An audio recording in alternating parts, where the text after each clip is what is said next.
સરકાર દ્વારા વૃદ્ધોને અપાતું પેન્શન 6 માસથી ન અપાતા કોંગ્રેસ સેવા દળ દ્વારા કલેક્ટરને આવેદનપત્ર આપી રજૂઆત કરાઈ હતી. નિરાધાર વૃદ્ધો અને વિધવાઓ માટે સરકાર દ્વારા ધારાધોરણ પ્રમાણે નક્કી કરી પેન્શન નક્કી કરવામાં આવ્યું છે અને દર મહિને તેને પેન્શન મળી જાય તે માટેની વ્યવસ્થા પણ કરવામાં આવી છે. જો કે છેલ્લા 6 મહિનાથી નિરાધાર વૃદ્ધો અને વિધવાઓને સરકાર દ્વારા નક્કી કરાયેલા નીતિ નિયમ અનુસાર પેન્શન નહીં મળતા આખરે વાતાવરણ ગરમાયું હતું. આ બાબતે આજે કોંગ્રેસ સેવા દળે કલેક્ટરને આવેદનપત્ર આપ્યું હતું. સાંજે 5 વાગે કલેક્ટર કચેરી ખાતે આવેલા કોંગ્રેસ સેવા દળના સભ્યોએ કલેક્ટરને આવેદનપત્ર પાઠવી આ ધારાને ચાલુ કરવા માટે જણાવ્યું હતું.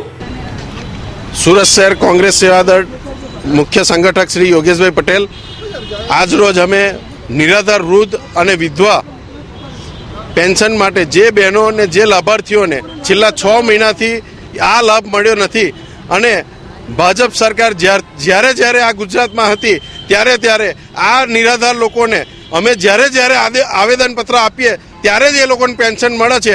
પહેલાં બહાનું કાઢતા કે ઉપર કોંગ્રેસની સરકાર છે એટલે ઉપરથી ગ્રાન્ટ નથી આવતી. હવે તો નીચે પણ તમારું છે ને ઉપર પણ તમારું છે.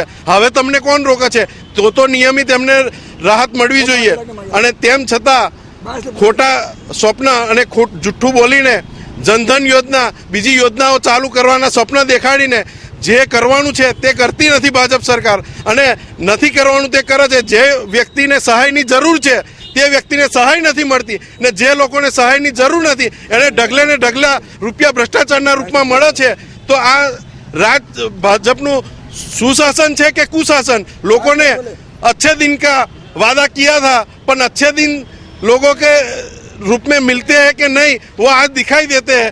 हजू तो આ શરૂઆત છે અને નથી મજૂરોને લાભ મળતો, નહીં ખેડૂતોને લાભ મળતો. ખેડૂતોને ટેકાના ભાવ પણ નથી મળતા. આ લોકો જુઠ્ઠું બોલીને રાજ તો લઈ લીધું છે પણ રાજ ચલાવી નથી શકતા. જેથી અમે આજ રોજ કલેક્ટરશ્રીને આવેદનપત્ર આપીને વાકેફ કરીએ છીએ કે હજુ આ શાસન જાગે અને આ વૃદ્ધ અને વિધવા લોકોને પેન્શન આપે, નિયમિત આપે, જેથી કરીને અમારે દર 6 મહિને આવેદનપત્ર આપવું પડે છે તે આપવું ના પડે અને સારું શાસન કરે. નહીં તો અમારે રોડ ઉપર આવીને ગાંધી ચિંધ્યા માર્ગે ઉપવાસ કરવા પડશે અને આ લોકોને ન્યાય અપાવવો પડશે. Bureau report S9 news Surat.